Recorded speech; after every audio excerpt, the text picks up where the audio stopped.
Space xəbərə baxırsınız. İşğaldan azad edilən ərazilərə böyük qayıdış davam edir. Bugün daha bir neçə ailə Ağdam və Xocavəndə köçürülüb.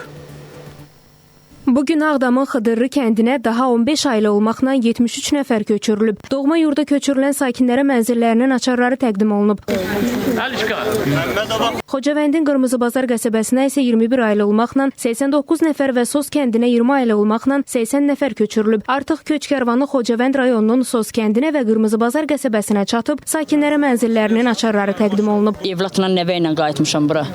Çox şadıq, çox sevinirik. Qeyd edək ki, köç edənlər Respublikanın müxtəlif yerlərində, əsasən yataqxanalarda, sanatoriya və inzibati binalarda müvəqqəti məskunlaşmış ailələrdir. Bugün də daxil olmaqla Xıdırlı kəndinə qayıdan ailələrin sayı 555-ə 2195 nəfərə, Sos kəndinə köçürülən ailələrin sayı isə 39-a 158 nəfərə, Qırmızı Bazarda isə 21 ailə 89 nəfərə çatıb. Emin Babayev, Loğman İsmailov, Fidan Səfər, Space xəbər, Qarabağ.